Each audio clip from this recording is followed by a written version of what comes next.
Hey everybody, this is Modern Refugee. I wanted to do this video for a while. I've been thinking about it, and it's going to cover a couple different topics. And I watch a lot of prepping YouTube videos like you guys do too.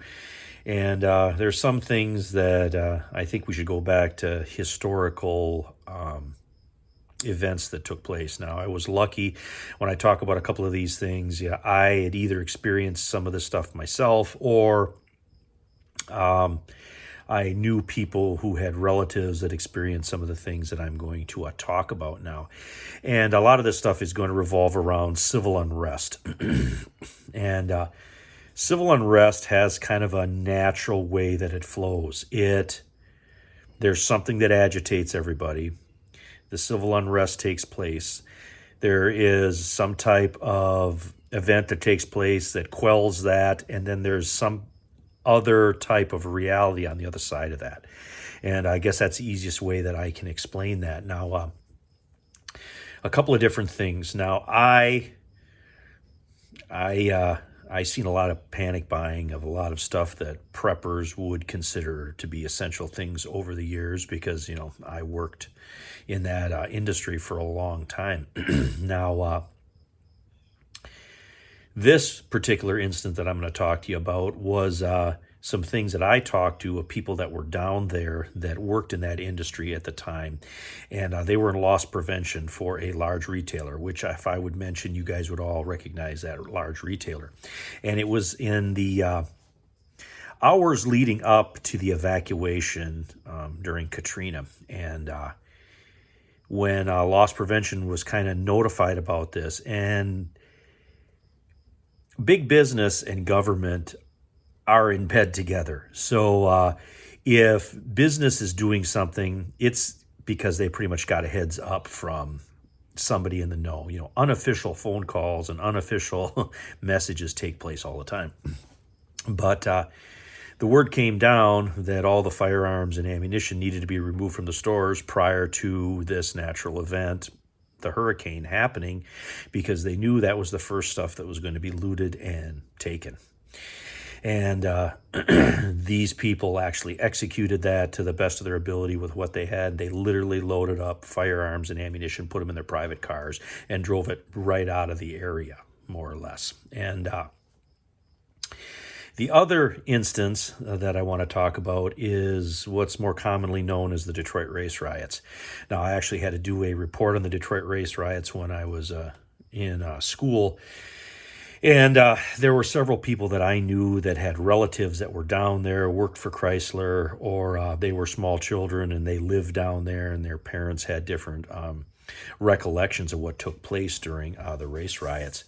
Now, first of all, when those riots fired up, when it was all said and done and over with, there were thousands of businesses that were burnt or looted. There was the big three shut down production. You couldn't purchase ammunition. You couldn't purchase gasoline because it was used for, arson and Molotov cocktails and that kind of stuff. Electricity was shut off to certain neighborhoods. It was a really fast degradation of society. It was about as quick a collapse as what you could possibly have in those areas. And, there were dozens of people that died. It was a real show.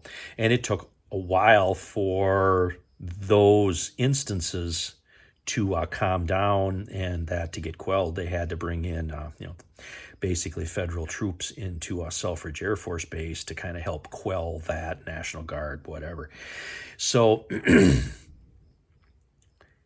what you think you can run out and get, you're probably not going to get. So if there's essential things, and what I'm talking about now specifically is, ammunition and fuel, electricity, these things are not going to be a given. And if you're in some type of area where there's civil unrest, things are going to shut down completely in that area, and you're going to have what you're going to have until this gets quelled. And on the other side of it, there could be some kind of crackdown. The world is going to be different on the opposite side of that. So just because you went up to that particular store to buy a box of shells or whatever, That doesn't mean that after this event takes place that that's going to be so.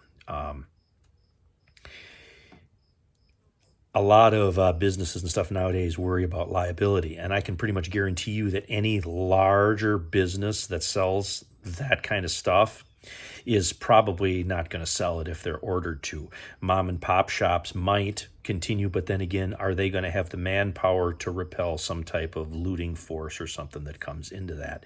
So, those are all things to look at. Fuel, electricity, ammunition.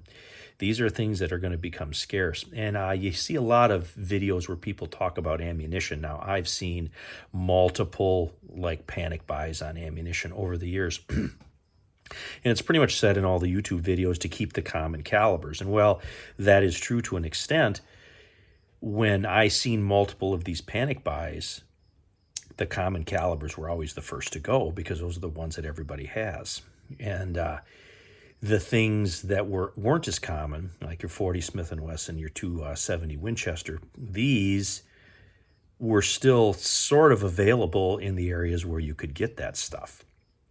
So just because you have an odd caliber firearm, that doesn't necessarily mean that you need to get rid of that it's going to become completely worthless after the fact.